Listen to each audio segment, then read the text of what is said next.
talk about the VOD and the silver screen. Kevin and Tom and Joe know all there is to know, from masterpieces to deep fried tacos. And if the movie sucks, you might hear them say, there's no telling where the guys will take you. Get ready for a spoiler. Won't say it twice, cause we already warned you. Better watch out, it's gonna ruin the plot. Real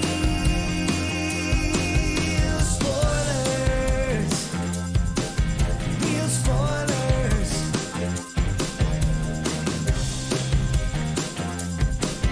Real spoilers.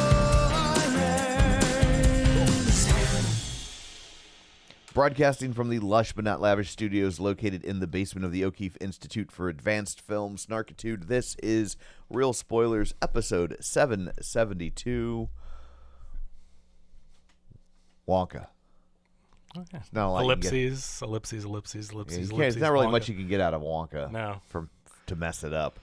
Although I will say I can't keep track of what they're called anymore. Oh, yeah. Like which is Willy Wonka and the Chocolate Factory, which is Charlie and the Chocolate Factory. Right. Now it's just Wonka. The original was Willy Wonka and the Chocolate Factory because they wanted to shorten it so people could say, did you see Willy Wonka instead of did you see Charlie?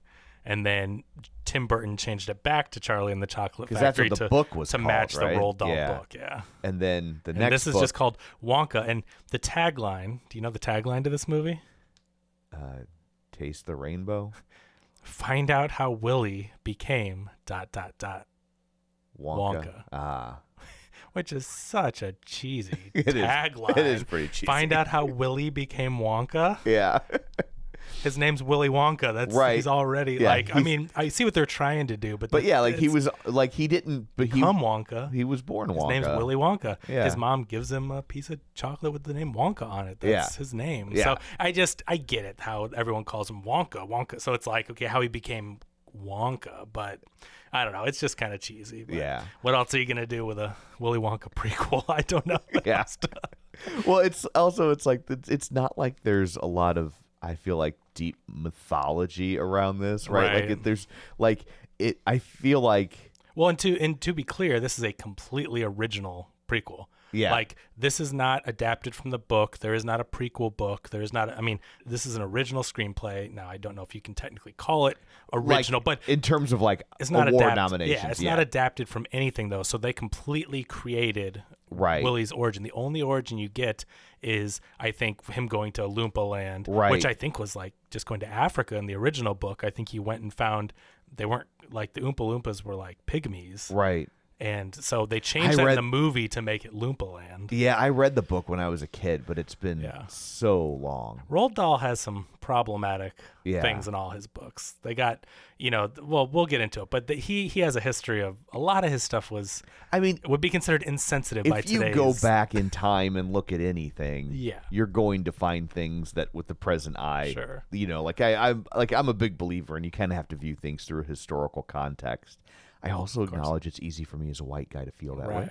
But it's a lot of Roald Dahl stuff. Like, Yeah. it's not just, in this one book. You know how in Dr. Seuss, he's got so many books, and they're like, this book has this picture, which is no good. This book has this line, which is, we got to clean that up. But, like, Right. Roald Dahl, it's like, I want to say almost every book or every other book you go to, it's like, that's problematic, that's problematic. Like, his company went through and cleaned it up, and we get more into that. But they went through, and when the company changed hands, they went through and came out with the new Roald Dahl books, and then that created a whole book banning thing. And, Right. You know how it is. for sure. Unfortunately. Yeah. So before we dig in, let's go around the table. We can introduce ourselves. Kevin. Tom. No Joe. He's boycotting because it's a musical. You know how he is. Yeah. So and the Roald Dahl book thing. He just still hasn't gotten over that. He's woke AF. And so also, let's knock out shameless plugs. Don't forget, we're available on Apple Podcasts, Spotify, YouTube, wherever you find a podcast, you can find us. While you're there, be sure and follow us so you never miss an episode. Maybe leave us a review. That's super helpful and greatly appreciated. You can. It's just nice. It's just nice. It's Christmas time. Have you left us a review yet? Go. You're going to be visited by the two Muppet Marleys if you don't leave reviews. So. Yes, you get visited by. That's always the fun trivia question. How many ghosts visited Ebenezer Scrooge? Yeah. Everybody always wants to say 3, but it's 4. unless they're Muppets, in which case it's 5. That's true. The first one, They always forget Marley. They're Yeah. like past, present, future. Mhm. And it's like, well, first off, it's not future. It's Christmas yet to come. ah. All right. But yeah. Can we just review Muppet Christmas Carol? I mean, I know that this is a point of contention for a lot of people that like to argue about their favorites, but to me, Muppet Christmas Carol is the best version of that story. I mean, it's really good. I'm not going to dog on Muppet Christmas Carol, and it's surprisingly authentic. Yeah. Like, And Michael Caine played it straight. Yeah. Which is the best part. That Yeah. makes that movie. I mean, the movie's great. The songs are great. And the Muppets, of course, all that. But the fact that Michael Caine played that part so straight. my complaint about the Muppet movie Oh, boy. has always been that you don't get enough of the traditional Muppets. Yeah. Like, you don't, like, so I get, like, so adapting A Christmas Carol, this has always been the problem when existing IPs try to adapt, and Yeah. they want to graft on all the characters. Like Mickey's Christmas Carol Right. and all Well, yeah. So you're like, well, Mickey should be the star, but you can't make Mickey the star The star's always Bob Cratchit. because Mickey can't be Scrooge, right? Right. Now, there's an obvious answer with Disney. It's Scrooge McDuck, right? Yeah. Like, it's right there in the Right. name. It's not really difficult. But, like, with Muppets, it's like you can't make Kermit Scrooge. Right. Right? Like, that's not going to So work. Mickey's Bob Cratchit. Right. Kermit's Bob Cratchit. They always make it Bob Cratchit. Right. Because he's sympathetic. He's right. the guy. Yeah. But because of that, you don't get a lot of your main character. And then, like, with Muppets, like, I would have thought they would have assigned the ghosts other existing Muppets in the same way Waldorf and Statler are the Marley brothers. Or Marley and Marley. Yeah. I would have thought that you would have seen some other Muppets Yeah. pop up to play the Yeah. ghosts of Christmas past, present, and yet to come. Yeah. And you didn't. So because of that, you don't get as much. I guess in Mickey's, they get the big giant as one of the ghosts. They Right. don't really do that in the Mickey ones either. I don't know why they don't adapt Yeah. the character. I guess they just don't want, seeing them as dead, I guess. Because like with Statler and Waldorf, Yeah. that isn't exactly heartbreaking for children. Yeah. But I guess seeing Ghost Kermit, Ghost Fozzie, like that might. But I never really interpreted those ghosts as being dead, right? Like those ghosts. Ghosts as Well, being I dead? mean, yeah, like Marley's obviously dead, Mm-hmm. but Ghost of Christmas Past, that's not a human being. Like that's like otherworldly that's an ghosts. I see abstract what I see concept, what you're right? saying, yeah. So that's being embodied by a Okay. ghost per se, but it's not like Marley is a actual human being who's dead and being punished for his misdeeds, right? Right. But we're like the Ghost of Christmas Past.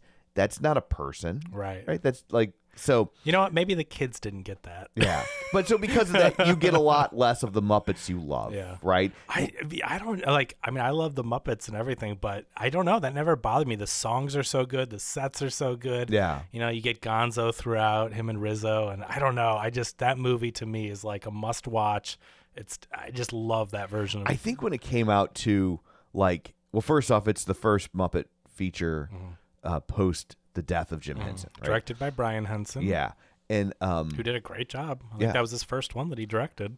but I feel like Rizzo was fairly new, or Yeah. maybe that was even his first. So it also at the time felt like, who's this other guy hanging out with Gonzo? Like you're still like, give me a Muppet I know. Yeah. Where like now Rizzo, so Yeah. it doesn't feel as much like who's this guy? Right. You know? I gotcha. But anyway, my favorite version is the George C. Scott made-for-TV Hallmark presentation. Classic. Yes, although it was released theatrically in Europe. Oh, was it? Okay. Yeah. Yeah, that was one where I thought if we were going to do a Christmas special, we've never talked about the George C. Scott one, I don't think. No, we never we've not. reviewed that, so I Yeah. thought, well, maybe that would be one, but Yeah. Yeah. So anyway, League of Show Shares. So here's the people who were kind enough to share an episode last week. They include Tammy Lynn Powers Betts, Richard Crotcher, Lane Levanway, Ralph Tribble, Chris Magic Man, Travis Tewitt, Gabriel Lugo, Chris Sanders, Chris Falls, Dustin Ayers, Taylor Ward, Heather Sachs, Brent Smith, Feel and Film, David Rojas, Geek to Me Radio, In Session Film, Mike and Oscar, Colby Mack, Nostalgia Cast, Ronnie Castle, Binge Movies, The Film Bee, Matt Niglia, and Ryan Terry. So thank you very much for sharing an episode. We greatly appreciate it. Don't forget, we're also available on Patreon at patreon.com/Real Spoilers, where for $5 a month, you get all sorts of bonus content, and you help us out, and we like you extra. So there's all that. Oh, yeah, you can also watch us on YouTube at youtube.com/@ampersand squiggly in yay. Real spoilers. Tilde. Yeah. Man, get those numbers up. I think we only had 45 views on the last episode. So not to knock it, but I mean, come on, we got to get more than 45. I at least like when they break the 100 mark. Yeah. When I see 40, I go, oh, man, it's a lot of work putting these videos together. Should I say something to piss off a fan base like we did for Elvis? I think maybe they didn't get the memo that you make fun of Elvis every episode. Roald Dahl is a pedophile. There we go. That seems to be that should do it. That's the that should do seems it. to do it. Yeah. So anyway, there's all that. Let's dig in, shall we? We shall. So, do you know much about the history of the original Willy Wonka and the Chocolate Factory film? Like the inception of it? A little bit. I know that they looked at people. Originally, they wanted like Fred Astaire to play Wonka, and I know that Roald Dahl, still alive at the time, wanted some British comedian named Spike Milligan to play it, because I think he was upset that he felt it was kind of Americanized, especially giving it over to Gene Wilder. Yeah. So they originally developed. I mean, they wanted to develop the film, but they didn't have the funds to do it, and so Quaker Oats comes along and says, "We're going to make a chocolate bar." And so they thought, well, what better than to tie it in with Wonka, make a Wonka bar, and fund our film. The chocolate bar never came out. they funded this movie, and all the chocolate bars got recalled, or there's like the history goes two different ways. People say that it came out and it didn't taste very good and it got recalled, and then other people say the formula they couldn't get right and they never released it. But either way, the reason why we got that amazing classic Willy Wonka and the Chocolate Factory with Gene Wilder is because Quaker Oats wanted to advertise their chocolate bar. I think a thing to remember, though, is that like we think of it as a classic now. I don't feel like people felt like that at the time. Like I mean, I don't even know if it was a hit, but like I don't remember it having this, I don't know, this huge love that has developed over the years. Like but when I grew up, it was. Okay, when I was a kid, so I'm obviously my childhood is closer to the existence of that movie than yours. It was just a movie that played on the weekends. Like it wasn't like a special event. Like when Wizard of Oz was on TV, like that was an event, right? Wizard of Oz is one reason that the movie became a musical, because originally Mel Stewart didn't want the film to be a musical. So Mel Stewart, the director of Willy Wonka and the Chocolate Factory, was a director of documentaries, and he wanted it to feel more grounded. Right. And they convinced him to make it a musical, and I think the songs are what really makes that movie special. And he agreed and was happy they did it, but it wasn't going to be a musical at all in the beginning. And so, like, just according to Wikipedia, its budget was $3 million, and it made $4 million. Yeah. So this was not some juggernaut of a film. And Quaker Oats never even sold. Never even got their candy. Yeah, so it's like they threw that money. I mean, and I went back and read some reviews of when it came out, like contemporaneous reviews. And there were multiple reviews where they were like, these songs are instantly forgettable. Oh my gosh. So like it's just fascinating, because I see that like people are kind of getting their kicks on Wonka right now. There's an element of that out there. Is there? I thought it got pretty good reviews. So it's interesting. I've noticed like it seems like it's doing pretty well with critics on Rotten Tomatoes. Okay. But like on social media, I just see a lot of like, why does this movie exist? Who cares? But you know why though? Those are the movies that those are the people that aren't even going to see it. That's the problem. That's the problem with the internet. I mean, there's many problems with the internet, but you get so many people who criticize films that will never see the movie. They'll take clips out of context. Yeah, and have no intention of seeing the movie. It's not like it's like they were never going to see this movie, even if it was great. They go, oh, what a dumb idea. This isn't for me. This movie's terrible. And it's like, well, first of all, not every movie is targeted to every person. Right. Which kind of gets me into what I thought of this film. I thought this was a really fun kids movie. I thought this movie was positively delightful. I went into this movie, I was having a very bad day.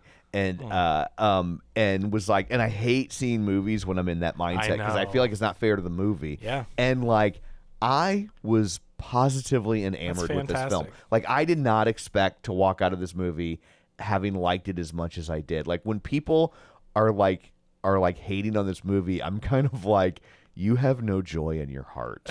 Like there's nothing. I don't think there's really much to hate about this movie, except again, if people are never going to give it a chance and they're just they go into it saying, I'm not going to like this movie, like positively will not like this movie, because it's a joyful, but I also feel like it's a kids movie. It's not meant for adults. It's not the 4-quadrant hit. It's not the adults are going to joke at all these jokes that go over the kids' heads. I mean, no. Right. I mean, I think there's a little bit of that with Hugh Grant is the Oompa Loompa. Yeah. I mean, there's stuff in there, but by and large, I agree. Like it's I think one of the things I really liked about the movie is that it was very earnest. It was like it was just trying to be this really good, fun, fantastical kids movie. Exactly. And I feel like it did that. It excels on every point. Now, I thought the songs were great. The songs are good. I really like the songs. I did not expect to like the. I was just like, you're not like. Is there something as good as Pure Imagination or Candyman? No, that's why they redid it. But there's stuff that's really close. Yeah. I also like the fact of like, I felt like with them doing Pure Imagination at the end, which made sense. Mm-hmm. I didn't feel like the new songs felt beholden or out of place. Yeah, side by side with Pure Imagination. Like remember the new Lin-Manuel Miranda song in Little Mermaid. Like, and I didn't even like people like love to hate that song, and I didn't even hate the song, but like it does not fit in the movie. The rest of the movie. Yeah. I mean, it's Lin-Manuel Miranda. He makes catchy stuff. I mean, I can't remember. There's a lot of stuff that I can't remember about that movie, but the Scuttlebutt song, like I can hear that in my head right now. Right. He writes catchy songs. For sure. But yeah, in the movie, that scene, it just kind of took feels you out so out of place because like I was really looking forward to Lin-Manuel Miranda trying to like recreate the sound, make a Little Mermaid song of Little Mermaid, and then used a Lin-Manuel Miranda song. Right. Yeah, but then they just basically what sounded like a cut song from another movie and shoehorned it in there. I liked it when Hamilton came out and said, "What's the scuttlebutt?" I really, him and Burr were supposed to do that back and forth, and it's a shame they didn't keep that in the show. But so it's a delightful kids movie. The scenic design, all the magical, whimsical stuff is really good, and it's really fun and entertaining. Now, I really appreciate the original film and how grounded it is. I like what Mel Stewart did with that film because, again, he wasn't even trying to make a musical. And when I think back on it, and we may have had this discussion before, but for some reason, I never think of Willy Wonka and the Chocolate Factory as a musical.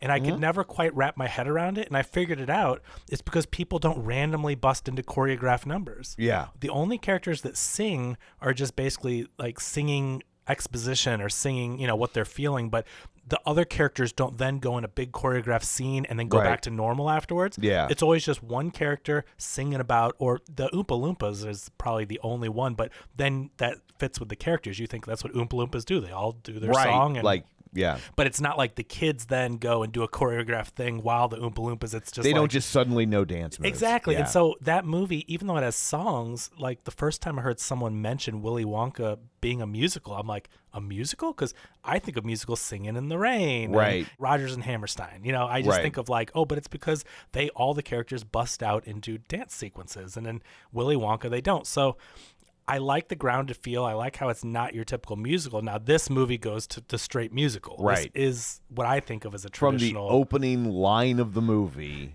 like he's singing. Yeah. Yeah. Now, I really like Timothée Chalamet, and I struggled a little bit with him being Willy Wonka, and I don't know... I mean, part of it, of course, is because Gene Wilder... Like, I mean, not even Johnny Depp can touch Gene Wilder. Like, you can have good actors in the role, but he's so iconic. But also, I think Timothée Chalamet is talented. I think he's charismatic, and I liked him in this role, but there was something, he felt out of place to me, something about him in the time period, and I don't know, and maybe it's because I think Wonka should be like maybe an older character, and there's just something about him. But that's not the story they're telling. Yeah. So here's what I think is going Yeah. on, because this is my quibble with the film. Okay, because I can't quite figure it out. I Sure. like him, and I Yeah. like the movie, but sometimes I would see him as Wonka and just not buy Timothée Chalamet, where I bought Gene Wilder, and I even bought Johnny Depp as being this Right. weird, eccentric Wonka. I liked the Tim Burton I liked one. the Tim I Burton. know people again like to go back and be like, oh, it's too much, but I mean, I don't know that I've seen it since it came out, but I remember enjoying it and liking that take Tim on Burton it. one rules, and Yeah. the CGI is very ahead of its time. Deep Roy is all the Oompa Loompas. Yeah. The CGI is so good, and that movie's from what, like 2005? Something like you that, wouldn't yeah. believe. Go back and watch it, and the CGI looks better than the modern stuff. It is Yeah. so seamless the way they integrate him around. Yeah. But no, I like that movie a lot. So here's my theory. One, I don't think Timothée Chalamet is that strong of a singer. Yeah, that might be part he's of not. He's not awful, No. but like it seems odd that I get they just wanted Timothée Chalamet, Yeah. and they could get him close enough, Yeah. right? I really felt like who would have been good at it is Evan Hansen. Ben Platt? Yeah. I feel like he could have been a really good interesting. Yeah. in this. But the problem I have with the movie, and again, overall, I thought it was delightful and I liked it, Yeah. is that there's no menace in the movie, right? Like Wonka is a loose cannon, and you never know what he's going to do. I mean, in the original film, in Gene Wilder's version, like he's practically killing children in front of you. And it's like, and it gets away with it because like those kids are so awful. Right. Like you kind of don't care. Right. But like he's a loose cannon. Like, I mean, at one point, like you think he's going to turn on Charlie too, because remember they sneak off and they fizzy lifting thing. they get lifted up into the fan almost kills them, and and there's a moment there where he's about to turn on him too before he pivots, right? Like Wonka is fun and fantastical, but he's also dangerous and can turn on a dime. Yeah. And Chalamet has none of that. Yeah, and it's not in the script. Like it's not even like he's not doing it. It's not for there sure. for him to do.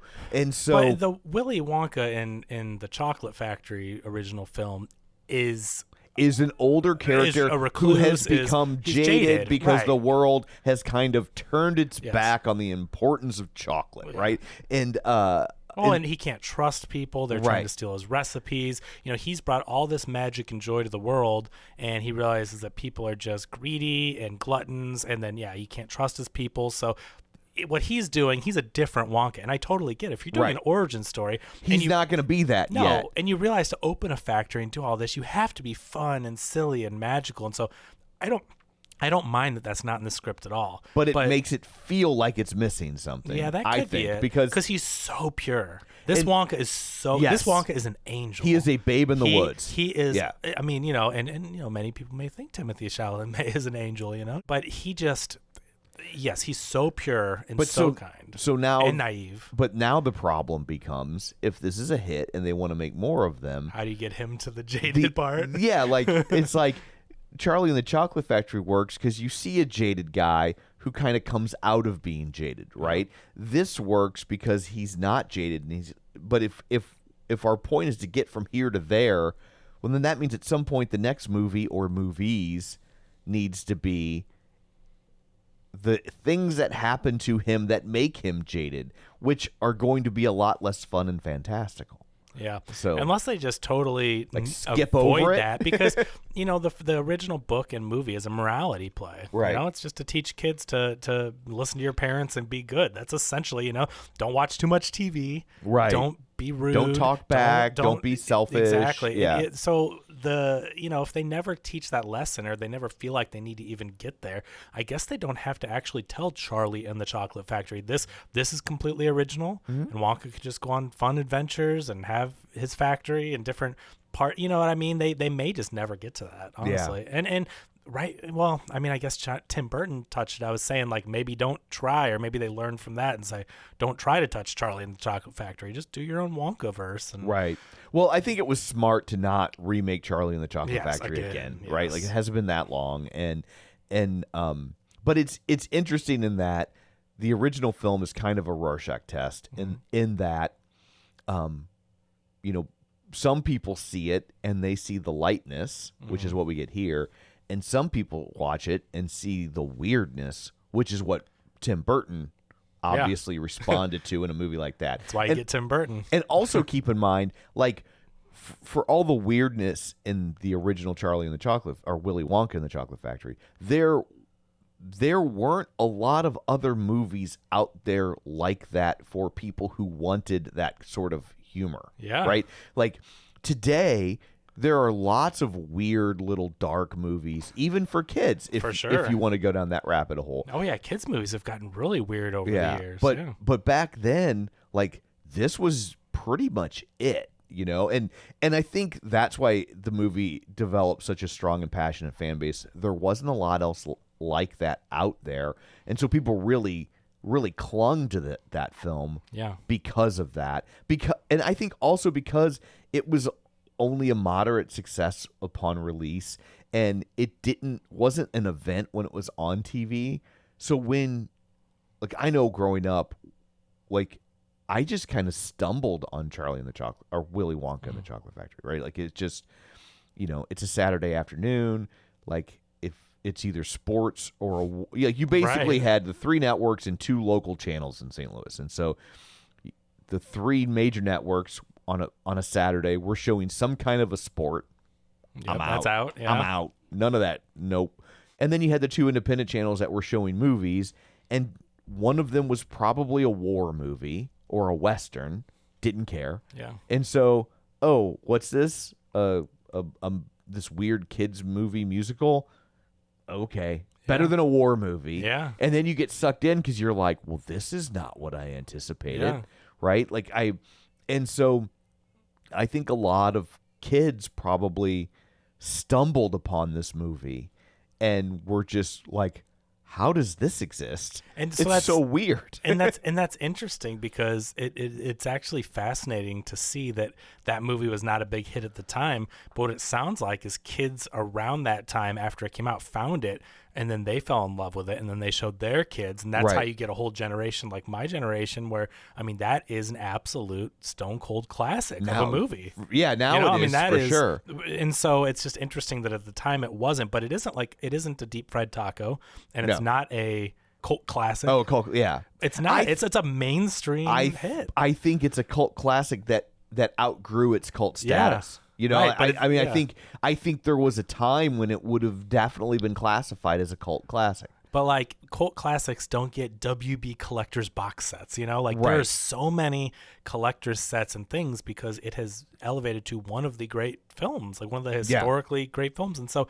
and not saying that never happens. Obviously films get misunderstood and discovered later, but this has again become a great film, right? Like it's not just like, oh yeah, that was actually really good. It's like, no, this is like a TCM film, For sure. And so it's just interesting to see that. So to me, I really enjoyed this movie. My friend John and I went to see it, and he's not even a musical person, but he was like, yeah, that's pretty good. So even for someone that doesn't like musicals, he enjoyed it, and we both had a good time at it.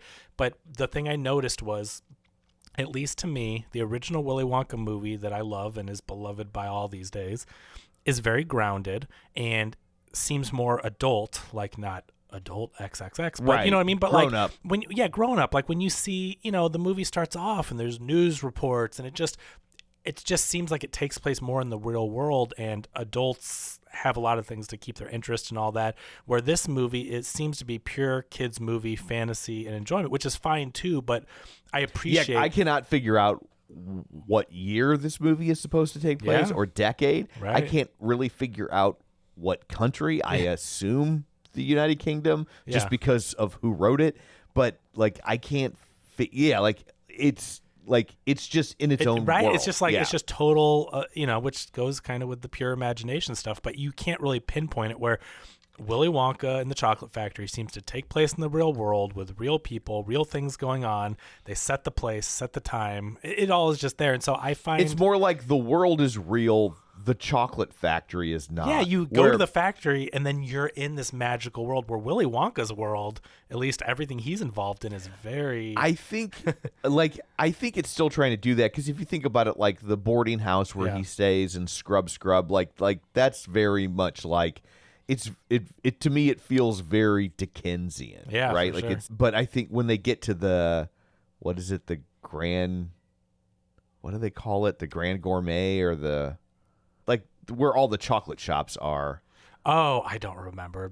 Chocolate Shop Square. I don't know. Galleries Gourmet. Galleries Gourmet. When they get to the Galleries Gourmet, but like so much of the movie seems to take place in that one block area. Right, like that's what it's all like kind of just right there, and where those three shops meet, and so when you get there, it feels like another world, and then of feels course like you're at Diagon Alley at Hogwarts in Universal or something. It has a very. It feels like they could make a Universal Park and have it be. I was like literally just in London 2 weeks ago, right? Like, and we spent a lot of time in a place called Covent Gardens, and like I really want Covent Gardens. No. Okay, good. No. I really wanted to go look because some of the exteriors it looked like Covent Gardens, and so I don't know if it was filmed there or if they were trying to replicate that because I mean obviously most of that is a set, but it seemed there was this big giant area where they would have street performers, and clearly they were authorized street performers because one would do something and then there'd be a 10-minute break and another one would come out, but where he was kind of speaking to everybody looked very reminiscent of that area. And my other theory is there's lots of areas like that in the United Kingdom, and that was just the one I saw. That could very well be the case. But and I think they did a really good job of recreating Diagon Alley and all that, in Hogsmeade, at Universal, right? They did a really good job of recreating London and the shops and everything. But it just reminded me, like, because it was on a set, which kudos to them, the practical sets look great. They built a lot of big practical sets and they looked excellent.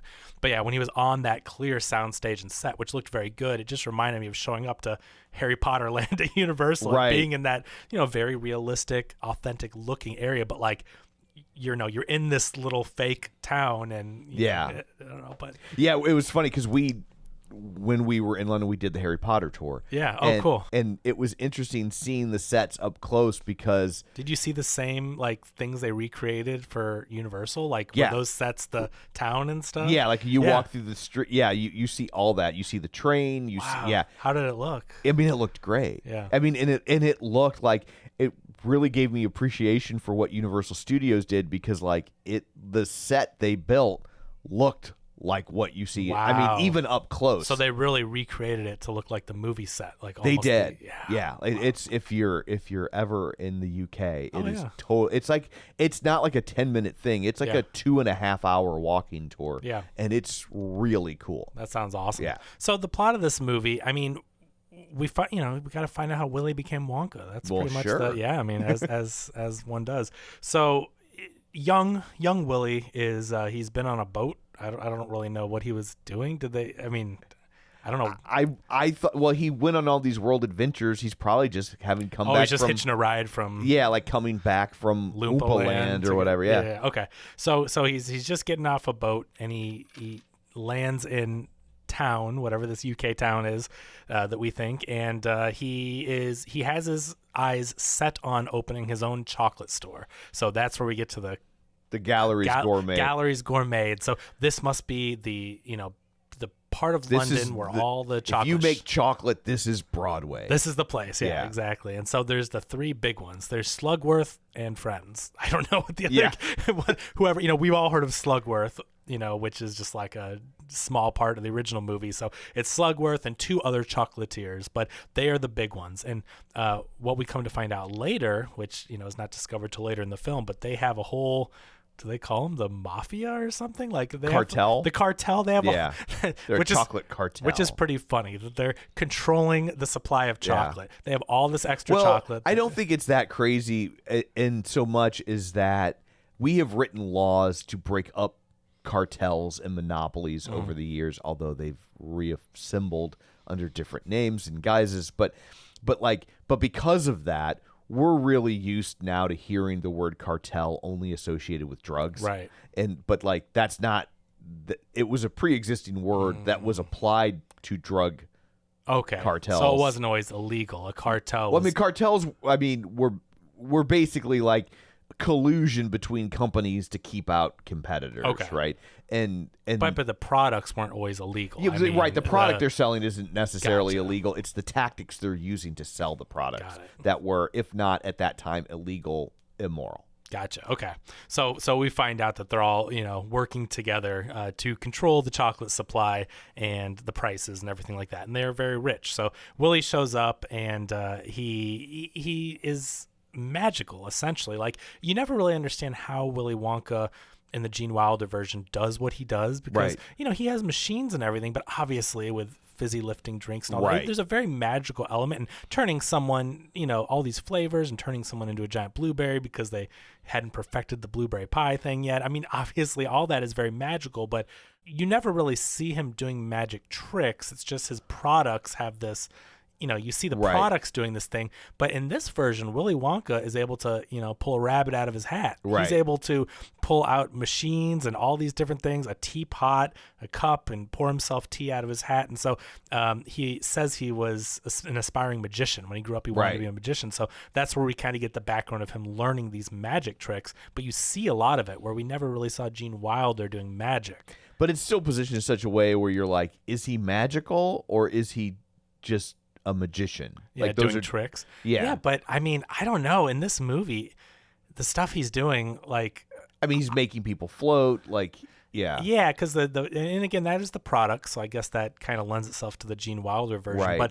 But still, like, he's on the street, and I don't see that, like, for him to pull out a tea kettle and a teapot and all that, like, one, where would it come from? And two, like, he's not performing. Right. It was like he was by himself and it was cold and he's pouring himself a cup of tea. It was just his way of storing things. Yeah, it was his way, like Felix the cat or something. Right. I mean, it was, to me, it came off as like Willy Wonka actually, I guess you could explain it away as he's a magician who, those are tricks. Yeah, but who's he performing for? Right, so to me, he seems magical, and obviously his adventures and everything seem very magical. Anyway, he comes to town and his first thing that he does is that when he sees the chocolate shop, and you get a big dance number with a lot of good choreography. I mean, the songs are fun. The choreography is really fun. But he releases, when he gets to this chocolate square, he releases these floating candies that fly around. And he can also control them very magically, right? Yeah. I mean, they're spelling out a W for Wonka. Right. Like, man, like, I mean. The hover chalks. There you go. It's hover chocolate. And so they... did you think it was weird in this movie? It seemed like a lot of candies were wrapped and they would just stick them in their mouth. I was noticing that too. It was very disconcerting because no one took wrappers off any candies. Right.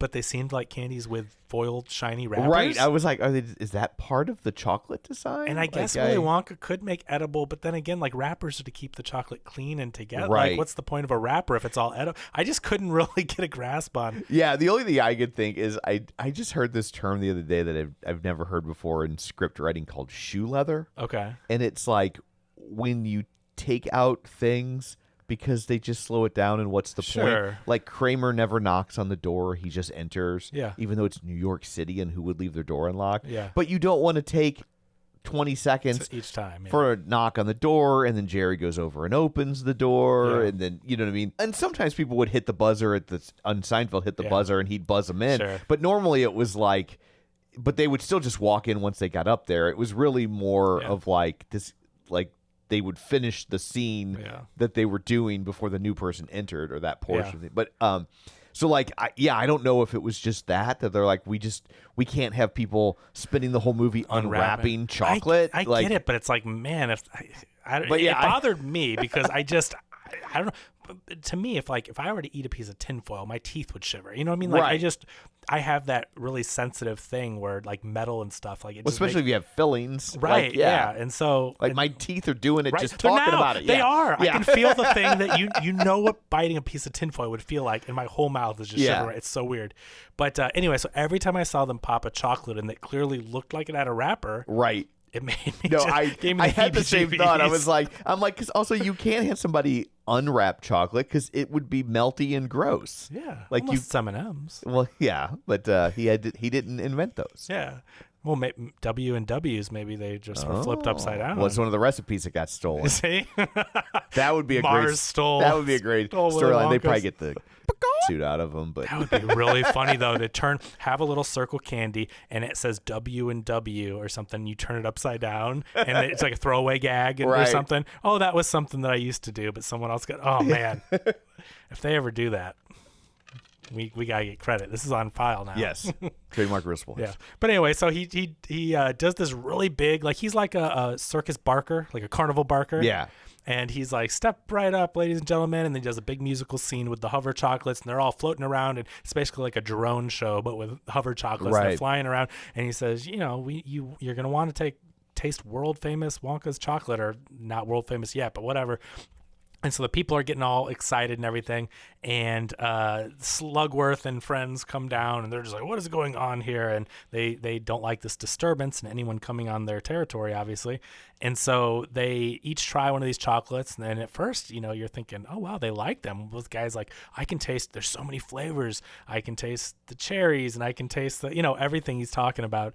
And then Wonka's like, yes, all these are so great. And then they're like, this is absolutely the worst chocolate I've ever tasted. Chocolate should be simple. And, you know, and so they immediately dismiss it, and clearly they did enjoy it, but they have to, you know, protect their product, which Right. is very bland, basic chocolate. And so anyway, Slugworth had called the police before he came down to taste the chocolate. The other two are Prodnose and Fickelgruber. Yeah, friends. Yeah. At least it's on the record. He said it if you want to know. Yes. Rewind to this point in time. So the police come, and Keegan-Michael Key is the chief of police with an American accent. Now, I did think this was very odd. Now, it's different when you're, you know, Sir Ridley Scott and you're directing an epic and no one has accents. Right. I mean, Key, they just didn't have him do an accent, but Didn't even try. somehow he became the chief of police, but he's clearly American? Right. Okay. I mean, I'm not trying to, like, this movie's delightful, and I swear with a kids movie, I'm not trying to nitpick, but when everyone else has accents and stuff in the area, Yeah. I mean, and I get like someone getting transferred or having a job, but he's the chief of police. That just seems odd. Pretty high up the ranks. Yeah, it Yeah. just seems odd. So like an American just came and became the chief of police for. Anyway, it's weird, but he doesn't do the accent thing. But he's on the payroll of the chocolate cartel, and so he comes and busts everything up. And one of the police officers says, you know, we saw him earlier, and he said there's a fine for dreaming, which is just kind of a funny thing when he has so little money and it's all getting taken away. He comes with 12 silver somethings in his pocket. Yeah. I can't remember what the denomination was, but he's got 12 and he ends up with one, and then it's his last one. He flips it in the air and it falls in the sewer, which just kind of shows you like he doesn't have much. All he's got is a dream and these chocolate recipes. So anyway, the guy leaves him with one whatever. And so we should say that the reason why he's trying to go out and make some money is that he's staying at this what's it called? Belcher something? Yes. Scrub it. That's Scrub It and Belcher. Yeah. Or something. And so it is like this.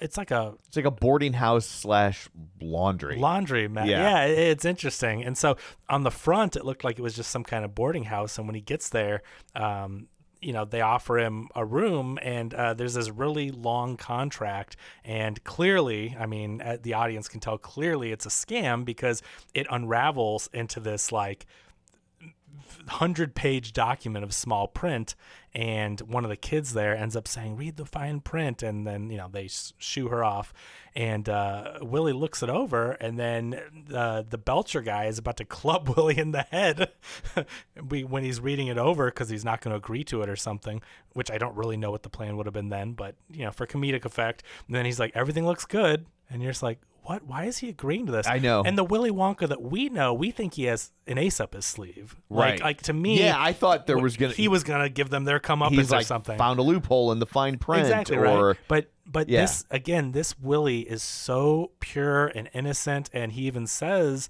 when he talks to the little girl, he says, I depend on the kindness of strangers. Like, he's so innocent that and come to find out what he can't read. That's the thing, is that he pretended like he was reading over it, but he can't read. So he signs this thing, and then come to find out that these people are running. They're kind of like from Les Mis. They're kind of like from the couple in Les Mis. Remember, they would charge for everything. Sacha Baron Cohen and Helena Bonham Carter in the newer movie, if you've seen that. They would charge for every single little penny pinching thing.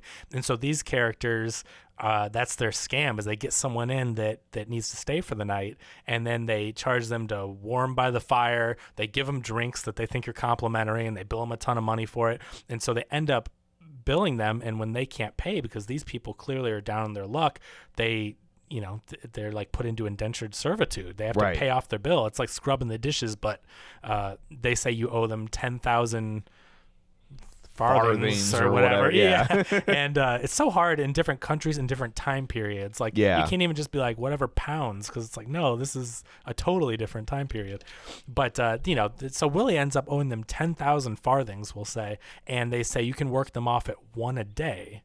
So it's like years and years and years. And anyway, so he leaves that first day because he thinks he only owes them one, and so he goes to the town, and then luckily that police officer is nice, and he gives him one, and he comes back with the one, and they go, yeah, but you owe us 10,000.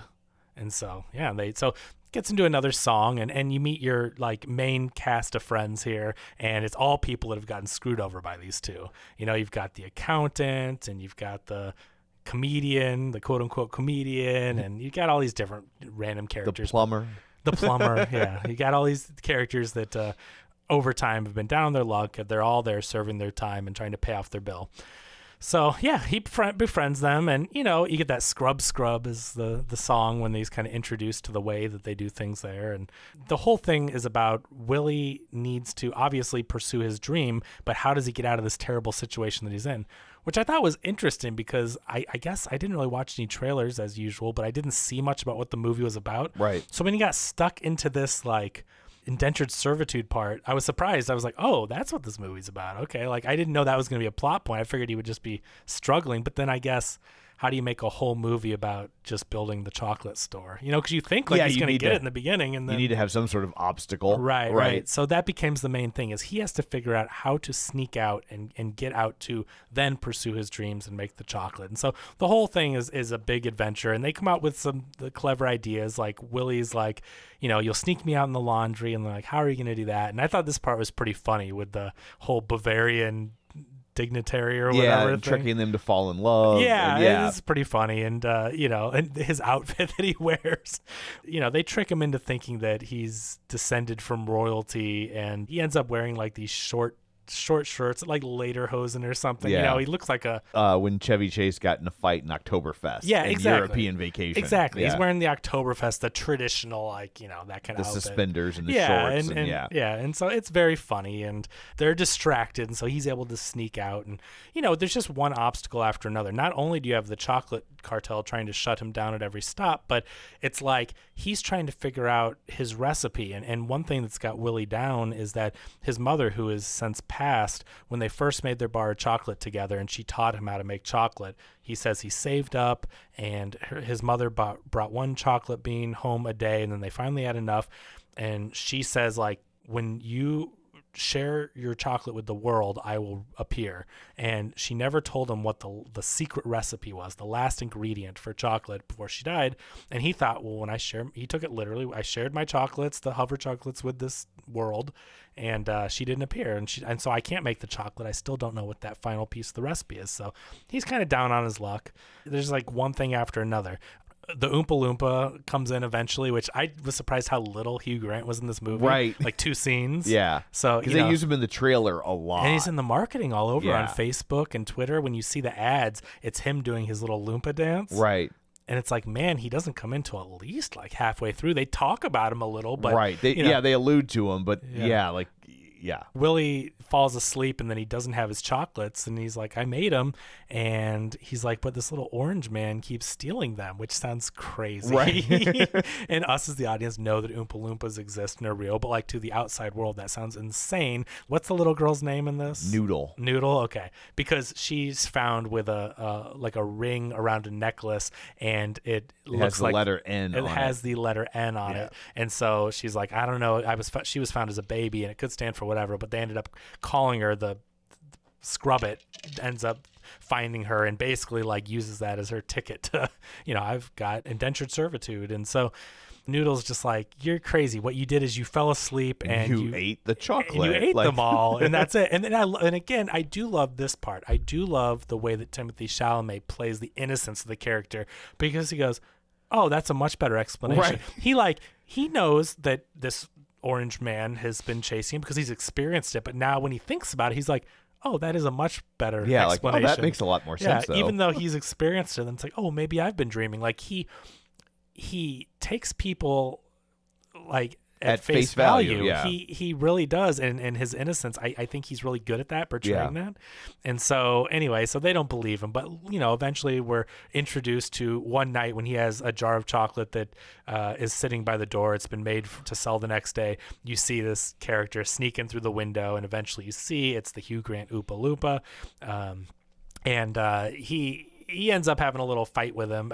Willy set up a trap for him so that he would get stuck into a jar. And this is I'm guessing is in the trailer. I saw this imagery somewhere where Hugh Grant is in a jar, and he ends up catching him. And Hugh Grant explains that in Loompa Land, he was set to guard the cocoa beans, and they're very small. That's the thing. They're not like in the Gene Wilder version where it's little people playing them and they're that size.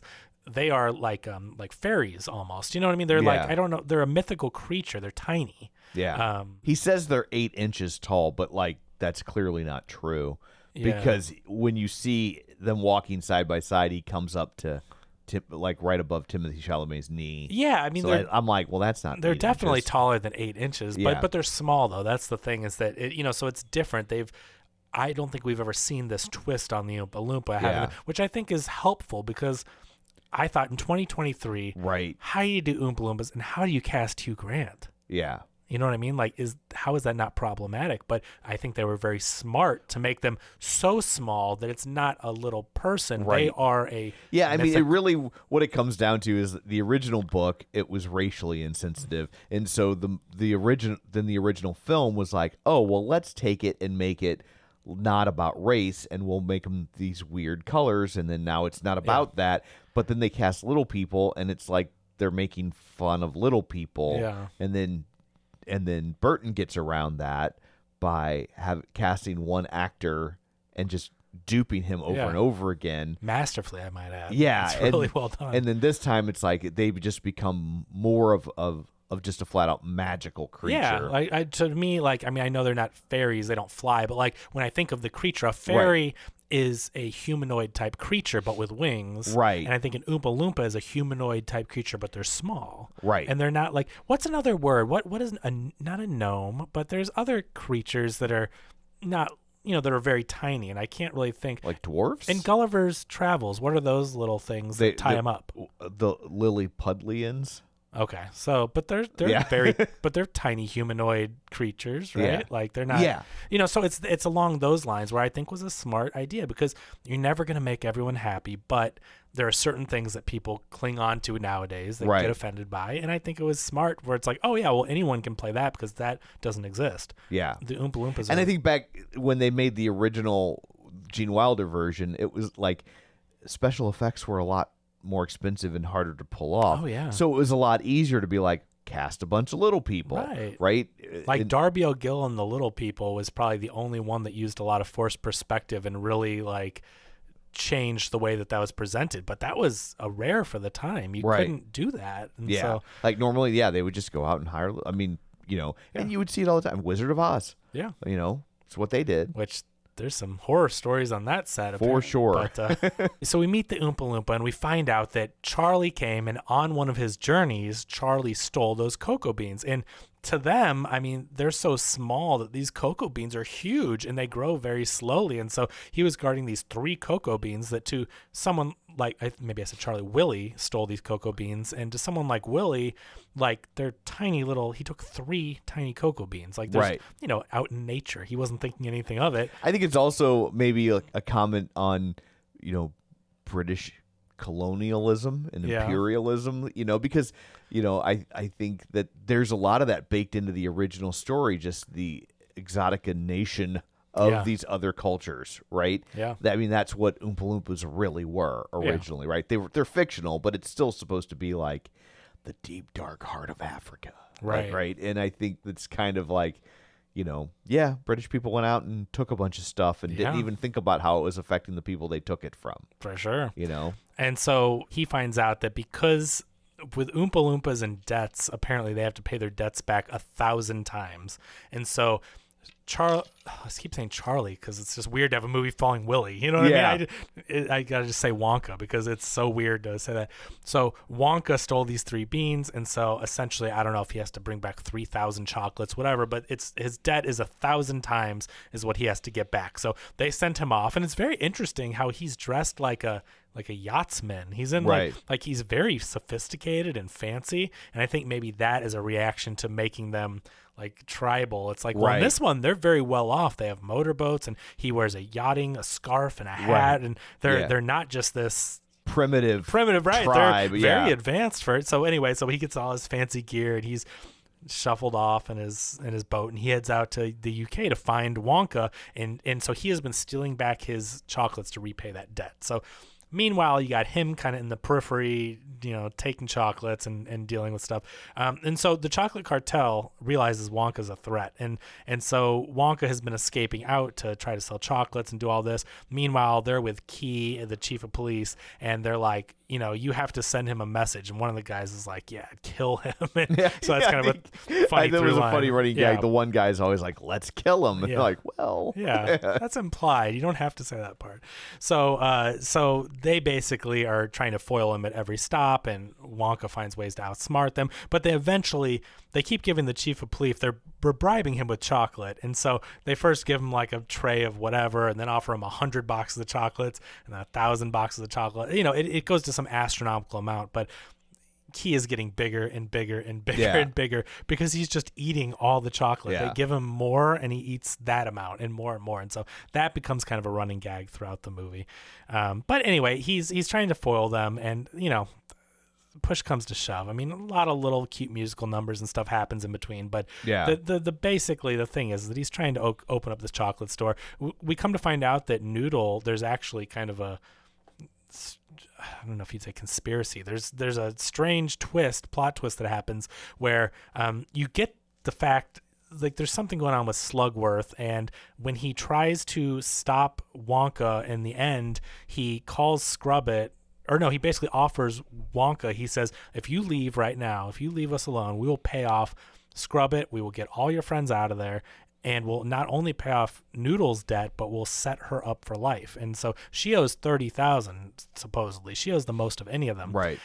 And he says, we're going to also set her up with a place to live and money and everything. And so Wonka has failed because the cartel is in cahoots with the police, and they're shutting them down. They burn down the factory that he builds. Yeah, they end up, because Wonka's sales, they're sneaking out and they're making so much money. Actually not a factory, store. Right. Yeah. So, we should definitely say that because they've made so much money, they were able to afford the shop that he visits in the beginning and, needed to find a way to pay rent for. And they said, I think we have enough for 1 week, but obviously if sales go really well, they can keep renting it and all that.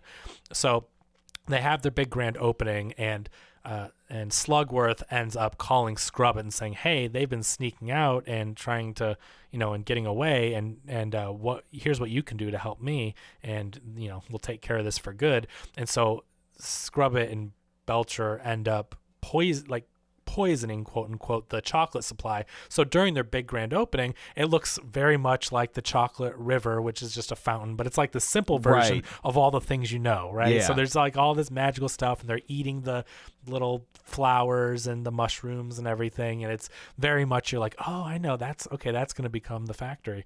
And they're eating all this stuff and everything sounds great, and this guy comes up and he's paying 100 whatever, or he has like 90 something whatevers that it cost, and they're like, how would you like your change, edible or spendable? And he's like, edible, because everyone's so enamored by how delicious the chocolate is.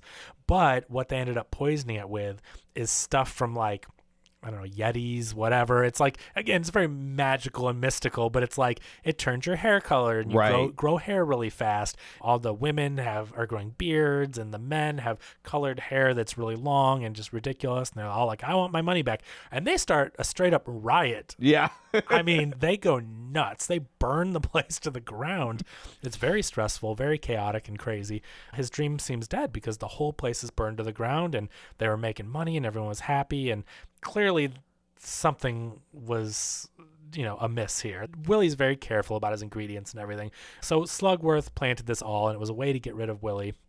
And he says, hey, here's what we'll do. If you leave and never make chocolate again, I'll set up all your friends. And that's when he says we're going to pay them all off. But he does say not only does he have to stop making chocolate, you have to be like banished to Alaska or something, or the North Pole? He's going to Alaska. Oh, it's Alaska. Okay. So it's really interesting. And but he's like, okay, he realizes, he's like, these are my friends and I care about them and I've failed, and so he's really beaten up about it, and he's like, okay, I'll do it. And so he's on this boat, they get him, there's something suspicious going on with the captain winking at them or whatever, so they're setting him up. I mean, this cartel is dangerous. They're not only greedy, but obviously they're not opposed to sending messages of death threats, basically. And so not only are they getting rid of Willy, but we find out later on that they've lined the boat with dynamite and they're going to murder him. So he's on deck, and he gets this like first class economy or something seat or whatever, which is out on the deck of this boat. It's just a terrible thing they set him up with. And the Oompa Loompa comes along, and he's like, yeah, I hitched the same ride. And he's sitting there, and I did think it was funny, that callback of the okay, I have to say, Hugh Grant does seem like kind of a miserable bastard when you hear him in interviews and stuff. Like, I think he's a self-proclaimed miserable bastard. Right. He's so grumpy and just so whatever. Perfect for this role. He is perfect. And the way that you can just, because I think he really is irritated to be there, so it comes across in all his lines where he's just inconvenienced by it all. And so the Oompa Loompa, he's like, he has this like motorized chair that reclines and stuff, and it's a callback. The double Yeah. Because earlier Noodle says this to Willy. She says, and Willy goes, what? And then nothing. And then she says, again, a double that, so it's kind of a callback where Willy does it. And then Hugh Grant, every time, though, I do love these like slow, this maybe is more like British humor. I love the slow where you have to watch him stand up in the chair, get his mask off. And then he says, and he's like, okay. And he puts the chair back down. And you watch the whole thing happen, though. Yeah. And then it comes back. Nothing. Okay. And he does it all again. Yeah. And then he's like, no, you said twice. What is the, whatever. So that was a funny little bit. But they eventually realize, he's like, this is not the way to give up on your dream. You need to pursue it. And so they go to the captain to say, turn around. And then it's all lined with dynamite. And I like this because Hugh Grant's like, see ya, this is my stop. Like, he's very funny in this role. This is a you problem. Yeah, and he jumps off the boat, and then Willy ends up jumping off. And then I tell you, I think I laughed out loud. It was pretty funny when Willy shows back up to Noodle. Noodles has now, they've let everybody go except for Noodles. Right. Even though she got the most money and everything, but she's like, Scrubbit's like, Slugworth paid me more to keep you here indefinitely.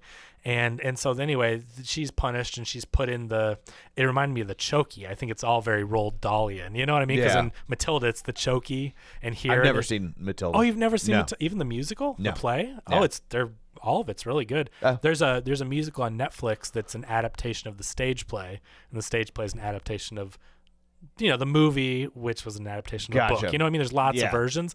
But it's a cute, what's the girl's name in the movie? I totally Matilda. Yeah. Oh, thank you so much. That's what I'm here for. But Matilda was a really good kids movie, and the Netflix version that's a musical is really good too. So you should check them out. But there's a thing called the Chokey that the Trenchbull the mean headmistress of the school puts the kids in. Yeah. And so I think that's why they created I don't know what they call it, but they throw her in a isolation thing. And Gotcha. Yeah, watching Scrub It, I kept thinking of Mrs. Hannigan from Annie. Oh, okay, sure, Yeah. sure.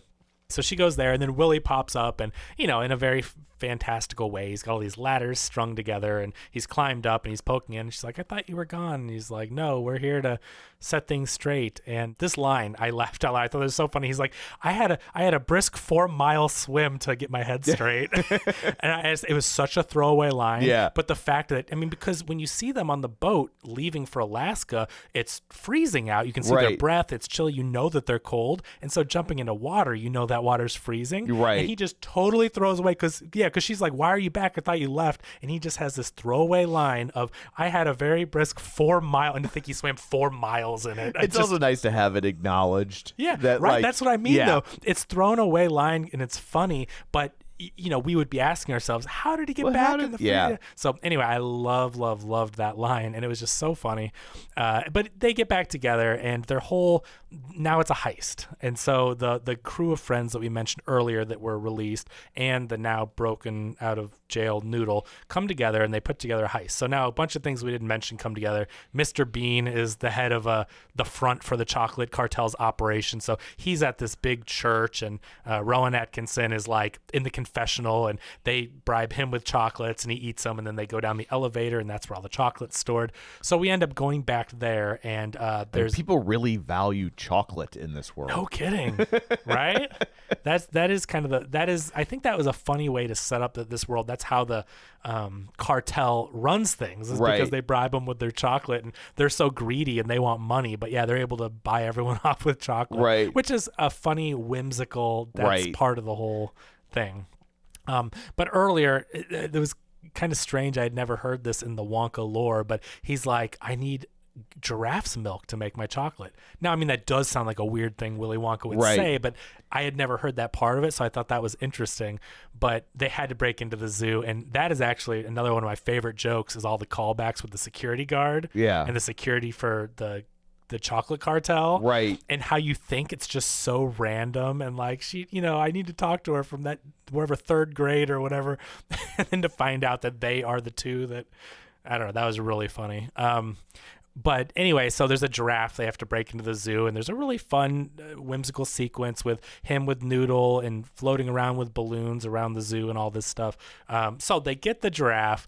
They set it loose on the church. Now, this church, there's like someone The is CGI on this giraffe was really good. Phenomenal, right? Because it's like, I can't imagine they're using a real giraffe in today's world. no, and the thing is that the way it's interacting, Yeah. like, they just. But it looked really real. I thought the same thing. One of the points I wanted to bring up, I'm glad you mentioned it, was that CG has gotten really good. And I know that part of it is because we've gotten used to it. Like when CG first started getting really heavily used, we were like, man, that's so clearly fake. But I think, one, it's gotten really good. Two, we're used to, like, they're just not going to use animals in movies anymore. Maybe a dog and maybe a little bit, but like, They'll use domesticated animals, but But- anything wild, I yeah. think now they. but even they avoid dogs, using it. most of them are CG, but they look really I think it good, depends on you how know? much they want the dog to do. Sure, of course. You know what I mean?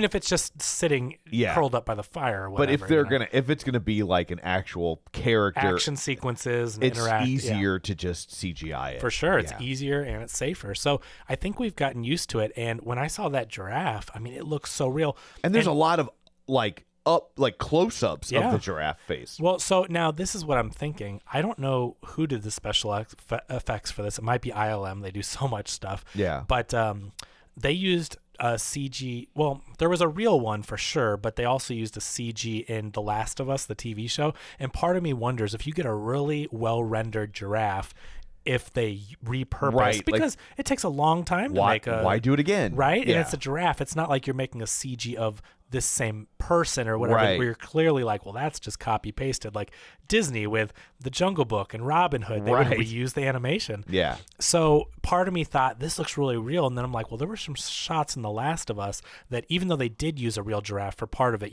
some of it was CG. and that looked really good. And I thought, they probably just take that giraffe model. Yeah. They've already got it. And I also noticed that a lot of that stuff is at night, because at first I'm like, man, they're going to the zoo at night, which makes sense. It's closed, but it's so dark. Right. And I think that always helps, where For it sure. looks really good, but also the room is so dark. Right. But no, it looked great. And even running around the church and everything, it looked real. But there's a church service, and it's for some high up person, and it's a big deal. But this giraffe is running around, and so it's causing trouble. But basically, our characters have to break in, and their idea is to. The accountant that's stuck at Scrubbits says that the reason why he's there is Slugworth imprisoned him because he saw the real books. They have a real set. They had a front set of books and then cooked books. Right. And the books show every single bribe and everything they've ever done. Apparently, they want to keep track of all their crimes, so they keep this book. And so he knew too much, and he got sent to Scrubbits for that. And they want to go find this book so that they can, clear their good names and get all these people arrested, because like the chief of police and everyone's in cahoots. So they want to break in, and while they're there, Willy and Noodle actually end up getting like trapped in almost like in a Wonka-esque death trap. Yeah, it was very reminiscent of Chocolate Factory. Yeah, because they're like, they're in and they're breaking into this chocolate, like this safe in this vault, and it's all the extra chocolate, because this is where the cartel is keeping, they're controlling the supply. So they've got all this extra chocolate just being stirred constantly in here. And they end up trapping them in there, locking them in, and flooding like all the chocolatier guys, or like Slugworth. Is like, he's talking to them and he's like, how much chocolate do you have? And they add it up and they're like, think we have enough to take care of them. So they dump all their extra chocolate that's not already being protected in the safe. They just dump it all in there. And so the chocolate is rising, and they're essentially going to murder these two people in the chocolate. And they death by chocolate. Yeah. And it's kind of like reminiscent of the fizzy lifting. I feel like it was, visually a very similar, them rising to the top like this and going to their death, and they're going to squish them in there. And I mean, it looked clearly they're in a more shallow area, but I mean, they were covered in chocolate in a way to where it looked like they built some kind of a swim tank. Yeah. And the chocolate looked like chocolate and not a river of poop, which was nice. Yeah. They perfected the whole. That's a very subtle distinction. It is, and it looks like it's chocolate. That's why it's so important to get the 4K versions of these movies. Exactly. Yeah. What I really liked is when they were having to hold their breath, and like the chocolate was so high that it would get on their faces, and it looked like chocolate. Well, it's funny.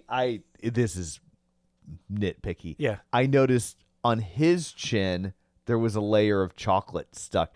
On her chin there wasn't. So like his was clearly makeup that they had applied, and like when her bottom of her face like bobbed below, like she didn't come up with chocolate stuck to her face like he did. That's interesting. Yeah. I didn't catch that. Okay. Yeah, because I was just like, I was fascinated with like how much they made it look like chocolate. So I started, I was like, oh wow, it's actually sticking to his face. And then I realized when she dipped down, it didn't stick to her face. So clearly it was just makeup designed to. Got it. Okay. Yeah. Because I was fascinated by how real it looked with them drowning. And then once I knew that, I could totally see this is just brown water. Like once I realized what they were doing, because it I'm wasn't like sticking to their. I see. Yeah. Okay, that's interesting. Yeah, but for the most part, they do a good job. For sure. Like I mean, it was like one moment of bad editing that made me catch it, and only because I suddenly found myself fascinated with like how are they doing this? Yeah. Okay.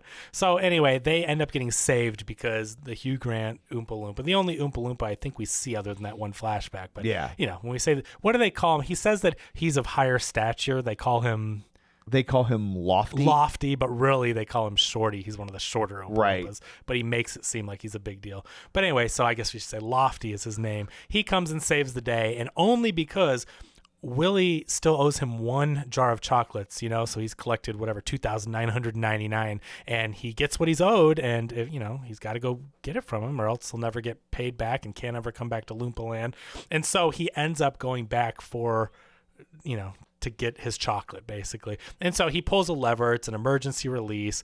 All the chocolate leaves into like the underground chocolate sewer system, I guess, that feeds into this fountain. You want to make sure you're in the chocolate sewer system. I know, right? And not the regular sewer system, because they're going to look very similar. Exactly. My guess is they smell a lot different. When you're snacking out of the fountain with the cups and stuff. Yes, it's a very important distinction. That ain't fondue. No. That's a fondant. Nice. So anyway, all the chocolate cartel is like, yeah, we really took care of them, but all of our friends end up rerouting all the chocolate that's drained out into the public square, into the chocolate fountain, and it's just going everywhere. And so now they've all used all their chocolate up to take Willy out, and obviously a very stupid maniacal thing, because it's like, well, now what are you going to sell? They've used basically all their chocolate. Right. Now, well, I guess they figured they could go get it again. It's just going to taste a little bit like human remains, but anyway, they've just funneled it all out into the open. So now they're taken out. Also, now they have the book. And so they give that to one of the police guys, and the chief that can hardly now get out of the car, he pulls up, and Key is so huge that he can't even get out. But he's like, let me just see that book. And then the other head guy that we've seen a lot looks through it and he goes, I can't do that. You're in this book. And so anyway, all the bad guys are put in jail. The chief of police is put in jail. And everyone's celebrating with all the chocolate. And Willy's still kind of looking there, and he's like, I mean, this is great and all, but I still haven't seen this sign or whatever. But he unwraps the bar of chocolate he's been carrying around. I'm glad that it hasn't melted. I know, right? Yeah. Yeah. I'm like, doesn't chocolate go bad? Like, this Well, chocolate would have to be like 15 years old. Well, if the bar of chocolate my grandma uses to garnish the pies at Christmas have anything to say about it, it does not go bad. I think there's been many logo changes on the Hershey bar since then. But anyway, so he opens up this bar of chocolate, and it ends up having a golden ticket in it. Yeah, that was a little on the nose. That was really, I mean, everything has been pretty subtle. I mean, there's a lot of good little musical cues hidden throughout the movie. Yeah. I mean, it's been pretty subtle, but I didn't think it was that bad. At that point, I felt like it had earned it. Yeah. But his mom had left a note, but it was on what looked like a golden ticket. And it said that, it's the friends. It's the secret ingredient is not the chocolate. It was who you share it with. Yes. And so he breaks apart. The bar, of course, is in 6 beautiful squares. And he and his 5 friends each get one of the squares, and they eat it. And he realizes that it's the people. And so he now, opens up his factory with all the friends involved, and and all the friends he's made along the way. And this is where we get the pure imagination part. So Noodles is an orphan, and we kind of glossed over it, but there was something with Slugworth. Come to find out, Slugworth's, I guess, older brother had a kid, and it was Noodles, and he died, and Slugworth ended up bringing the mom gave the baby to Slugworth and said, please get her medical attention.